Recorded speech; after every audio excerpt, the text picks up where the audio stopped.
5 ദിവസം എന്തായാലും compulsory revision കൊടുക്കണം. മൊത്തം 5 ദിവസമൊന്നല്ല. ഇപ്പോൾ നിങ്ങളൊരാഴ്ച പഠിക്കുന്ന സമയത്ത് നമുക്കിനി എത്ര ആഴ്ച കിട്ടും ഹാർഡ്ലി എന്ന് നോക്കിയാൽ മതി. 4 നമുക്ക് തൊട്ട് മുന്നേ നടന്ന ജൂനിയർ ഇൻസ്ട്രക്ടർ ഡ്രാഫ്റ്റ്സ്മാൻ സിവിലിന് നടന്ന പരീക്ഷയിൽ ഓരോ സബ്ജക്റ്റിൽ നിന്നും ഓരോ ടോപ്പിക്കിൽ നിന്നും എത്ര ക്വസ്റ്റ്യൻസ് വന്നു എന്നുള്ള ഓരോ സബ്ജക്റ്റിൽ നിന്നുള്ള വെയിറ്റേജ് നമുക്ക് സിലബസിൽ നിന്ന് തന്നെ കിട്ടും. പക്ഷേ ഒരു ടോപ്പിക് ഒരു ദിവസം എന്നുള്ളത് വളരെ ചെറിയ കണ്ടൻറ്റാണ്. നമുക്ക് ക്വസ്റ്റ്യനും കൂടെ ഇതിൻ്റെ കൂടെ ചെയ്യേണ്ടത് കൊണ്ട് തന്നെ ഒരു ടോപ്പിക്ക് ഒരു ദിവസം നമുക്ക് പഠിക്കാനുള്ള സമയം ഇനി നമ്മുടെ മുന്നിലില്ല. ഇനി there are so many first grade officer exams വരാനുണ്ട്. LSTD ഉണ്ട്, PWD ഇറിഗേഷൻ ഉണ്ട്. So it will be useful for that exam also. കാര്യം ഓൾമോസ്റ്റ് ഡിപ്ലോമ ലെവൽ പരീക്ഷകളെല്ലാം തന്നെ ഒരേ സിലബസിലാണ് റൺ ചെയ്തുകൊണ്ടിരിക്കുന്നത്. ഹായ് ഓൾ, എല്ലാവർക്കും നമസ്കാരം. എൻ്റെ ടെക്നിക്കൽ യൂട്യൂബ് ചാനലിലേക്ക് സ്വാഗതം. നമ്മുടെ സെപ്റ്റംബർ 11 വരാൻ പോകുന്ന ജൂനിയർ ഇൻസ്ട്രക്ടർ എക്സാം എന്ന് പറയുന്നത് നമ്മൾ കുറേ വീഡിയോസ് ചെയ്തായിരുന്നു. അതിൻ്റെ ജോബ് പോസിബിലിറ്റീസിനെ കുറിച്ചിട്ടും അതുപോലെ തന്നെ അതിൻ്റെ വേക്കൻസി സാധ്യതകളെ കുറിച്ചിട്ടൊക്കെ നമ്മൾ വീഡിയോസ് ഓൾറെഡി നമ്മുടെ ചാനലിൽ അപ്ലോഡ് ചെയ്തിട്ടുണ്ടായിരുന്നു. അപ്പോൾ നമ്മൾ കഴിഞ്ഞ ഒരു വീഡിയോ ചെയ്തത് സിലബസ് ഡിസ്കഷനാണ്. എന്തൊക്കെയാണ് നമ്മൾ ഈ ഒരു പർട്ടിക്കുലർ എക്സാമിന് വേണ്ടിയിട്ട് പഠിക്കേണ്ടത്. അതുപോലെ തന്നെ നമുക്ക് കഴിഞ്ഞ ക്വസ്റ്റ്യൻ പേപ്പർ എടുത്ത് വെച്ചിട്ട് ഓരോ ടോപ്പിക്കിൽസ് നിന്നും എത്ര ക്വസ്റ്റ്യൻസ് വീതം വന്നു തുടങ്ങിയ വീഡിയോസാണ് നമ്മൾ ഇതുവരെ കണ്ടത്. അതായത് നമുക്ക് ഒരുവിധം ഇതിനകത്ത് ഞാൻ കാണിക്കുന്നുണ്ട് കഴിഞ്ഞ നമുക്ക് തൊട്ട് മുന്നേ നടന്ന ജൂനിയർ ഇൻസ്ട്രക്ടർ ഡ്രാഫ്റ്റ്സ്മാൻ സിവിലിന് നടന്ന പരീക്ഷയിൽ ഓരോ സബ്ജക്റ്റിൽ നിന്നും ഓരോ ടോപ്പിക്കിൽ നിന്നും എത്ര ക്വസ്റ്റ്യൻസ് വന്നു എന്നുള്ള ഓരോ സബ്ജക്റ്റിൽ നിന്നുള്ള വെയിറ്റേജ് നമുക്ക് സിലബസിൽ നിന്ന് തന്നെ കിട്ടും. പക്ഷേ ഓരോ ടോപ്പിക്സിൽ നിന്നുള്ള വെയിറ്റേജ് ഞാൻ ഇതിനകത്ത് നമ്മൾ ഓൾറെഡി ഡിസ്കസ് ചെയ്തു. ഇതിനകത്ത് ഞാൻ ജസ്റ്റ് ഒന്ന് റഫായിട്ട് പറയുന്നുണ്ട്. അപ്പോൾ നമുക്ക് ഇനി നമ്മൾ ഇന്ന് തൊട്ട് നമ്മൾ സ്റ്റാർട്ട് ചെയ്യുവാണെങ്കിൽ ഒരു ഹാർഡ്ലി നമുക്കൊരു 60 days ഇനി നമ്മുടെ കയ്യിൽ കിട്ടും. അതായത് സെപ്റ്റംബർ 11 നമ്മുടെ എക്സാം വരുന്നത്. നമുക്കൊരു 60 ദിവസത്തെ സ്റ്റഡി പ്ലാൻ എന്ന രീതിയിൽ എങ്ങനെ ഈ ഒരു എക്സാമിനെ അപ്രോച്ച് ചെയ്യണം എന്നുള്ളതാണ് ഈ വീഡിയോയിൽ പറയുന്നത്. ആൻഡ് ഞാൻ as A told you earlier നമുക്ക് എന്താണ് ഇതൊരു ടീച്ചിങ് ജോബാണ്. അതുകൊണ്ട് തന്നെ എസ്പെഷ്യലി ഗേൾസിനൊക്കെ ഭയങ്കര പ്രിഫറബിൾ ആയിട്ടുള്ള ജോലിയാണ്. ITIകളിൽ നമുക്ക് ടീച്ചറായിട്ടുള്ള ജോബ് തന്നെയാണ്. അപ്പോൾ അതുകൊണ്ട് തന്നെ അത്യാവശ്യം നല്ല രീതിയിൽ വർക്ക് ചെയ്ത് കഴിഞ്ഞാൽ BTechും അതുപോലെ MTech ക്വാളിഫിക്കേഷൻ ഉള്ളവർക്ക് പ്രൊമോഷൻ സാധ്യത കൂടുതലുണ്ട്. അതുകൊണ്ട് തന്നെ വളരെ കംഫർട്ടബിളായിട്ട് യു ക്യാൻ വർക്ക്. കാര്യം നമുക്ക് ഓൾറെഡി ITIയിൽ പഠിപ്പിച്ചാൽ മതി. കുറച്ചുകൂടെ റിലാക്സ്ഡ് ആയിട്ടുള്ള ജോബാണ്. അപ്പം കൺവീനിയൻ്റ് ആയിട്ട് ടീച്ചിങ് ജോബ് ആയതിൻ്റെ ബെനിഫിറ്റ്സും കിട്ടും. ഓക്കെ, അപ്പോൾ നമ്മൾ ഒരു 60 ദിവസത്തെ സ്റ്റഡി പ്ലാൻ അല്ലെങ്കിൽ 60 ദിവസം കൊണ്ട് ഈ എക്സാമിനെ എങ്ങനെ അപ്രോച്ച് ചെയ്യണം എന്നുള്ളതാണ് ഈ വീഡിയോയിലൂടെ പറയുന്നത്.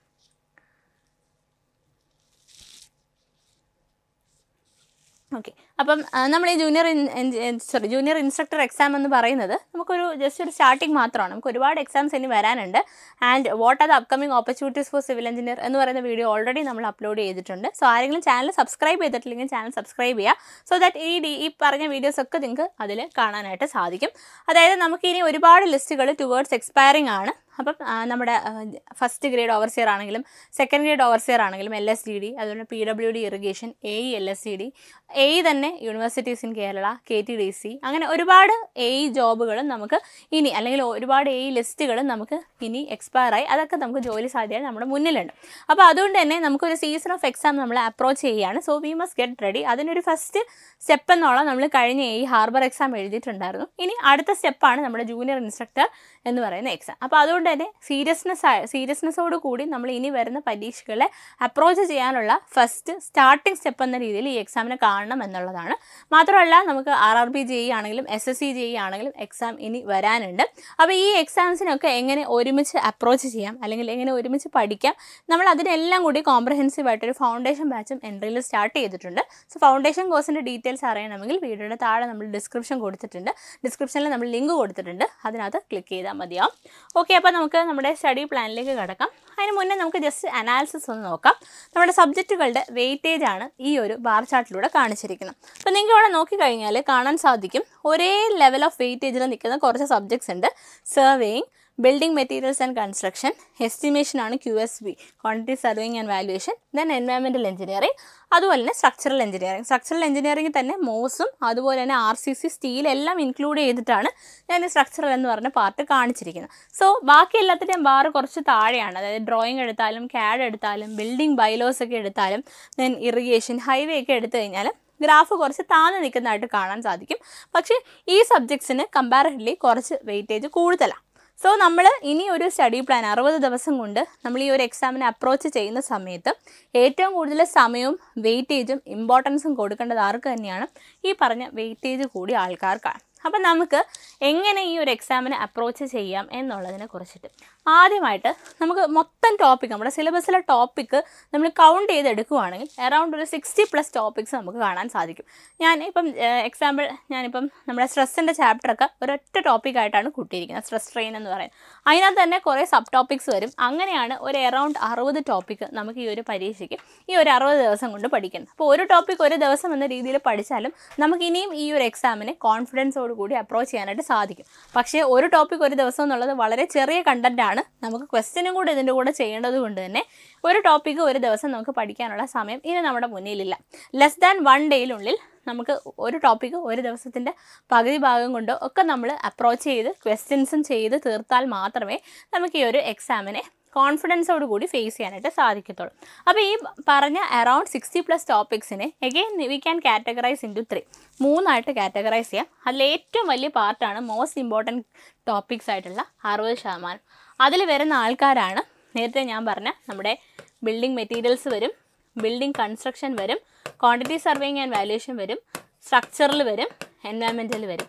ഇതെല്ലാമാണ് ഈ 60%, നമ്മുടെ ക്വസ്റ്റ്യൻ പേപ്പറിൽ 60% നിൽക്കുന്ന ആൾക്കാരാണ് മോസ്റ്റ് ഇമ്പോർട്ടൻറ്റ് ടോപ്പിക്സ്. അതായത് ഈ സബ്ജക്റ്റുകളുടെ ഉള്ളിൽ പെടുന്ന കുറച്ച് ടോപ്പിക്കുകളാണ് നമ്മൾ മോസ്റ്റ് ഇമ്പോർട്ടൻ്റ് ആയിട്ട് കാറ്റഗറൈസ് ചെയ്ത് പറയാം. രണ്ടാമത് നമ്മുടെ ലെസ് ഇമ്പോർട്ടൻ്റ് ആണ്. ലെസ് ഇമ്പോർട്ടൻ്റ് എന്ന് പറഞ്ഞാൽ നമുക്ക് ഒട്ടും വിട്ട് കളയത്തില്ല, ഒരുപാട് വെയിറ്റേജ് കുറവൊന്നുമല്ല.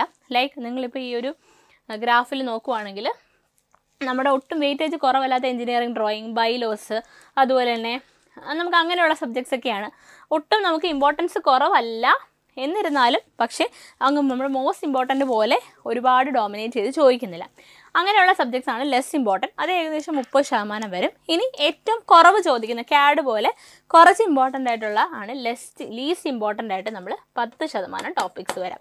അപ്പോൾ ടോട്ടലി നമ്മുടെ ഫുള്ള് ടോപ്പിക്സിനെയും ഞാൻ 3 കാറ്റഗറൈസ് ചെയ്ത് പറഞ്ഞു, most important, less important and least important. Okay, അപ്പോൾ അതനുസരിച്ച് നമ്മൾ ടോപ്പിക്സിനെ കാറ്റഗറൈസ് ചെയ്ത് ഇനിയാണ് ഇതിന് പ്രയോറിറ്റി കൊടുക്കുകയും എത്ര ദിവസം കൊടുക്കും. അപ്പോൾ ഞാൻ ഈ മോസ്റ്റ് ഇമ്പോർട്ടൻറ്റ് ടോപ്പിക്സ് പറഞ്ഞതിൽ എൻവയൺമെൻറ്റലുണ്ട്, സ്ട്രക്ചറൽ എഞ്ചിനീയറിംഗ് ഉണ്ട്, അതുപോലെ തന്നെ നമുക്ക് ബിൽഡിംഗ് മെറ്റീരിയൽസ് ഉണ്ട്, ബിൽഡിംഗ് കൺസ്ട്രക്ഷൻ ഉണ്ട്. അപ്പോൾ നിങ്ങൾക്ക് അറിയാൻ കഴിയും നിങ്ങൾക്ക് ബിൽഡിംഗ് മെറ്റീരിയൽസ്, ബിൽഡിംഗ് കൺസ്ട്രക്ഷൻ നിങ്ങളുടെ ലെവൽ ഓഫ് നോളജ് എവിടെ നിൽക്കുന്നു, ക്വസ്റ്റ്യൻസിന് നിങ്ങൾക്ക് എങ്ങനെ ഫേസ് ചെയ്യാൻ പറ്റും, ഇനി നിങ്ങൾ എന്താണ് മാറ്റം വരുത്തേണ്ടത് നിങ്ങൾക്ക് മാത്രമേ അറിയാൻ പറ്റത്തുള്ളൂ. ചിലപ്പം ബിൽഡിംഗ് മെറ്റീരിയൽസ് ആൻഡ് ബിൽഡിംഗ് കൺസ്ട്രക്ഷനിൽ വീക്കായിട്ടല്ലേ അത് എല്ലാം മറന്നു പോകുന്ന ഒരാളാണെങ്കിൽ ചിലപ്പോൾ സ്ട്രക്ചറൽ പാർട്ടായൊക്കെ സ്ട്രോങ് ആയിരിക്കും. കാര്യം അയാൾ ലെവലിലൊക്കെ പ്രിപ്പയർ ചെയ്ത് ഓൾറെഡി എക്സാംസ് ഫേസ് ചെയ്തുകൊണ്ടിരിക്കുന്ന ആളാണെങ്കിൽ സ്ട്രക്ചറിൽ പിന്നെ പഠിച്ചാൽ മതി. അതായത് നമ്മൾ ഈ മോസ്റ്റ് ഇമ്പോർട്ടൻറ്റ് സബ്ജക്ട്സിൽ തന്നെ you can give priority to the subjects, priority കൊടുക്കാം. അതായത് നിങ്ങളുടെ നോളജ് അനുസരിച്ചും നിങ്ങളുടെ സ്ട്രെങ്ത്തും വീക്ക്നെസ്സും അനുസരിച്ച് നിങ്ങൾക്ക് എന്ത് കൊടുക്കാൻ പറ്റും, പ്രയോറിറ്റി കൊടുക്കാൻ പറ്റും. അപ്പോൾ സ്ട്രക്ചറിൽ വീക്ക് ആയിട്ടുള്ള ആൾ മോസ്റ്റ് ഇമ്പോർട്ടൻറ്റ് ടോപ്പിക്സ് പഠിക്കുന്ന സമയത്ത് ഏറ്റവും കൂടുതൽ സമയവും ഏറ്റവും കൂടുതൽ ക്വസ്റ്റ്യൻസും ചെയ്യേണ്ടത് എന്താണ്, സ്ട്രക്ചറിലായിരിക്കും. ഇനി സ്ട്രക്ചറിൽ സ്ട്രോങ് ആയിട്ടുള്ള ആളാണെങ്കിൽ ഏറ്റവും കൂടുതൽ സമയം കൊടുക്കണം building materials, building construction, estimation, environmental പോലെയുള്ള ടോപ്പിക്സാണ് ഏറ്റവും കൂടുതൽ ക്വസ്റ്റ്യൻസ് ചെയ്യേണ്ടതും ആ ഒരു പാർട്ടിൽ നിന്നാണ്. സോ അങ്ങനെ നിങ്ങളുടെ ഈ ഒരു ഇമ്പോർട്ടൻസ് അനുസരിച്ചുള്ള ക്ലാസിഫിക്കേഷനകത്ത് വരുന്ന സബ് ടോപ്പിക്സിനെ നിങ്ങളുടെ ഒരു നോളജ് അനുസരിച്ചും നിങ്ങളുടെ സ്ട്രെങ്ത്തും വീക്ക്നെസ് അനുസരിച്ച് വീണ്ടും നിങ്ങൾക്ക് എന്ത് ചെയ്യാൻ പറ്റും, കാറ്റഗറൈസ് ചെയ്യാനായിട്ട് സാധിക്കും. ഓക്കെ, ഇനി നമ്മളൊരു ഏകദേശം ഒരു 60 days സ്റ്റഡി പ്ലാനാണ് കാണിച്ചിരിക്കുന്നത്. അതിനകത്ത് നിർബന്ധമായും ചെയ്യേണ്ട കുറച്ച് കാര്യങ്ങളാണ്. നമുക്ക് ഏത് പരീക്ഷയും ഇപ്പോൾ ഇതിൻ്റെ ഇടയ്ക്ക് അല്ലെങ്കിൽ ഇത് കഴിഞ്ഞ് അടുത്ത മാസം ഒരു പരീക്ഷ ഉണ്ടെങ്കിലും എല്ലാ പരീക്ഷകൾക്കും ഏറ്റവും അതായത് മിനിമം ഒരു 25 മാർക്കിൻ്റെ അല്ലെങ്കിൽ ഒരു 20 മാർക്കിൻ്റെ ഒരു വെയിറ്റേജ് വരുന്ന 2 ആൾക്കാരാണ് building materials and building construction. അതുകൊണ്ട് തന്നെ 10 ദിവസമെങ്കിലും മിനിമം എടുത്ത് അവരെ പഠിച്ചേ പറ്റും. പഠിക്കുകയും ക്വസ്റ്റ്യൻ ചെയ്യുകയും റിവൈസ് ചെയ്യുകയും കൂടെ ഇൻക്ലൂഡ് ചെയ്ത് 10 ദിവസം പഠിക്കുക.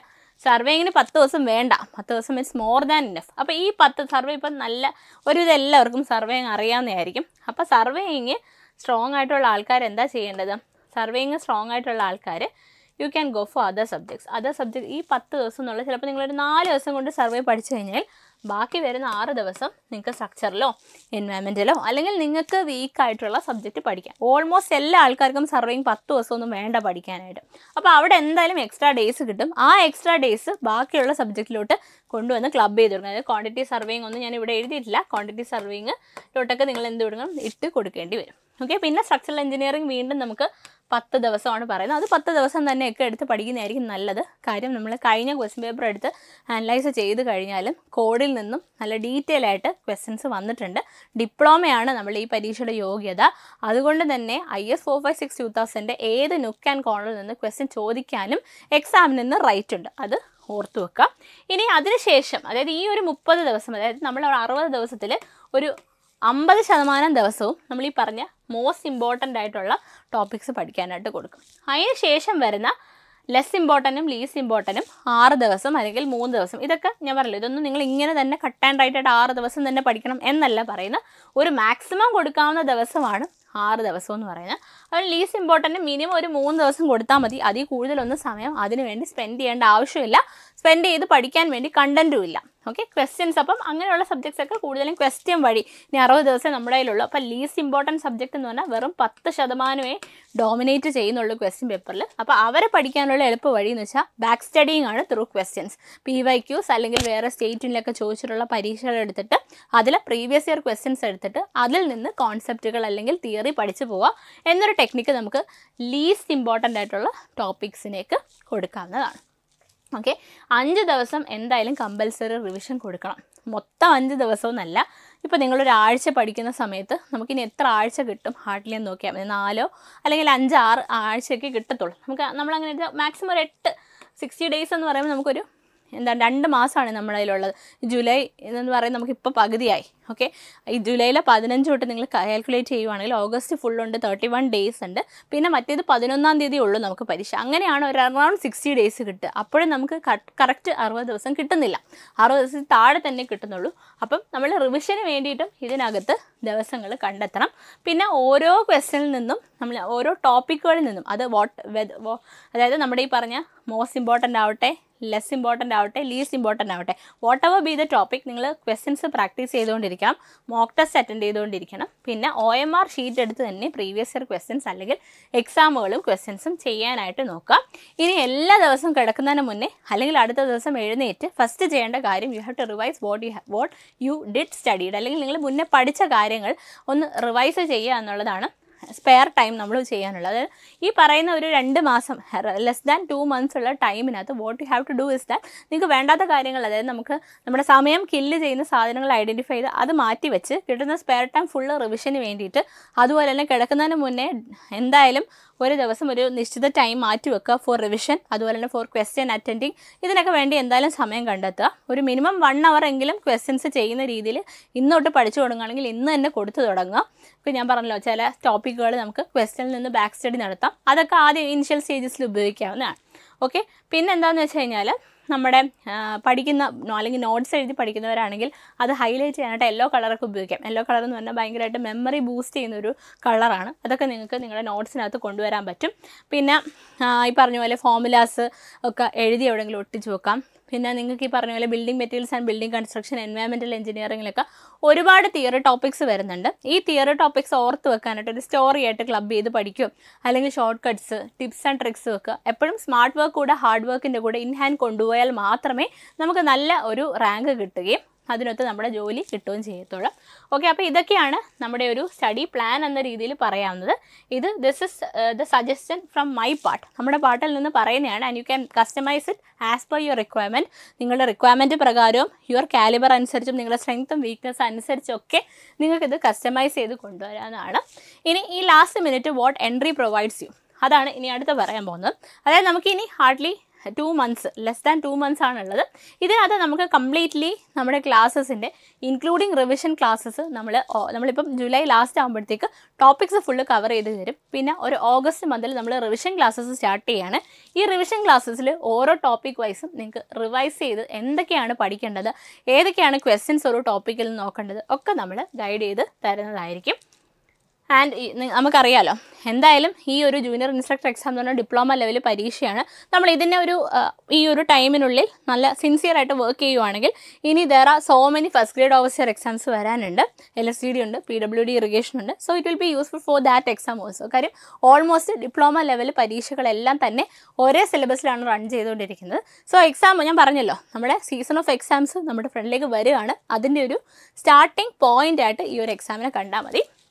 സോ ബിഫോർ എൻഡിങ് ഒരു ചെറിയൊരു മോട്ടിവേഷനും കൂടി ആയിക്കോട്ടെ. അതായത് failure will never overtake me if my determination to succeed is strong enough. അതായത് നമ്മൾ ശക്തമായിട്ട് ജയിക്കണം എന്നുള്ള ആഗ്രഹം ഉണ്ടെങ്കിൽ ഒരിക്കലും നമ്മൾ തോറ്റു പോകത്തില്ല. ബട്ട് അവിടെയും കീ ഫാക്ടർ നമ്മൾ തന്നെയാണ്. വി വിൽ ഡിസൈഡ് നമ്മളത് ജയിക്കണോ അല്ലെങ്കിൽ നമ്മളത് തോക്കണോ, ഏത് കാര്യം എടുത്തു കഴിഞ്ഞാലും അത് നമ്മൾ തന്നെയാണ് ഡിസൈഡ് ചെയ്യേണ്ടത്.